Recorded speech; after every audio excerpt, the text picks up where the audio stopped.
था। तुम लोग कई बार बोलते हो ना, तब मुझे लगता है मेरे को ऐसे एग्जाम्पल लाने पड़ते हैं तुम्हारे अंदर। माइकल फेल्प्स अमेरिका का तैराक था। 7 साल से उसने एक ड्रीम देखा कि मैं दुनिया का सबसे बड़ा स्विमर बनूंगा, और उसने अभ्यास किया।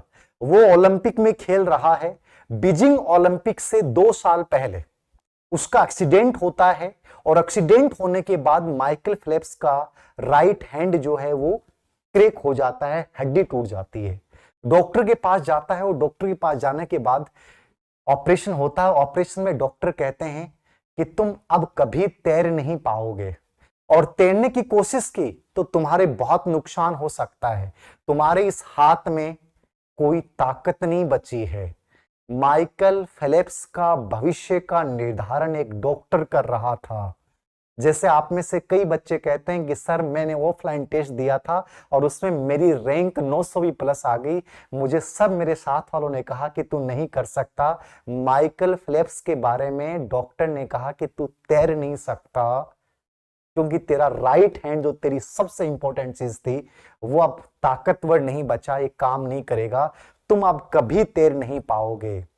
यदि वो माइकल फेल्प्स तुम्हारी तरह कमजोर होता ना, पाने की जबरदस्त इच्छा नहीं होती ना, तो आज धीर सिंह सर उसका नाम नहीं ले रखे होते। याद रखना, उसी माइकल फेल्प्स ने डॉक्टरों की उस बात को चैलेंज किया कि तुम तय नहीं करोगे कि माइकल फेल्प्स तैरेगा कि नहीं तैरेगा, ये मैं तय करूंगा। मेरी जिंदगी है, मेरे नियम हैं, मेरे सिद्धांत होंगे, मेरी लाइफ होगी, हर चीज मेरे अकॉर्डिंग होगी। याद रखना, वो माइकल फेल्प्स घर पे आने के बाद सोचता है कि यार जिस हाथ के सहारे मैं आज तक इतना कुछ कर रहा था, वो आज हाथ मेरा साथ नहीं दे रहा है, मैं क्या करूं।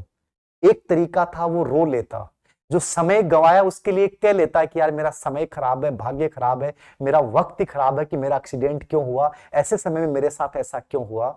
वह माइकल फेल्प्स किस इच्छा से प्रेरित था? पाने की जबरदस्त इच्छा। उसने अपने अंदर की इस पावर हाउस को जगाया, और उसने सोचा कि आज तक मैंने सबसे ज्यादा इस्तेमाल इस हाथ का किया है, लेकिन अब मैं इसके भरोसे नहीं बैठ सकता। चाहे वक्त मेरे पास कम है, लेकिन याद रखना मैं वो ताकत पैदा करूंगा अपने पैरों में।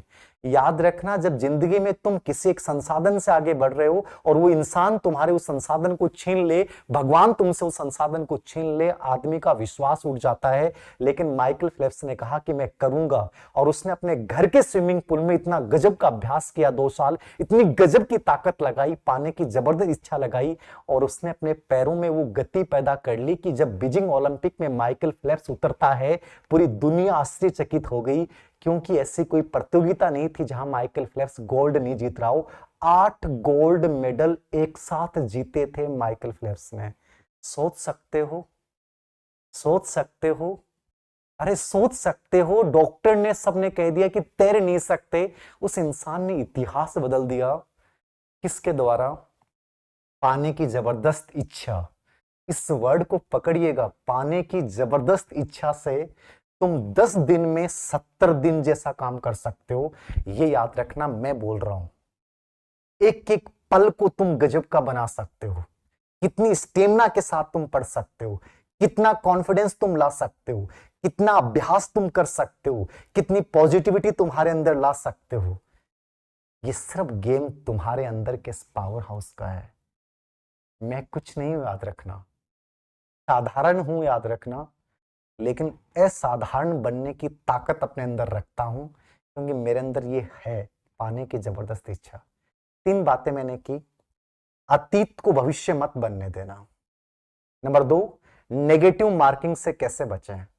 और नंबर 3, अपने अंदर के पावर हाउस का इस्तेमाल कर लेना, पाने की जबरदस्त इच्छा के साथ आगे बढ़ जाना।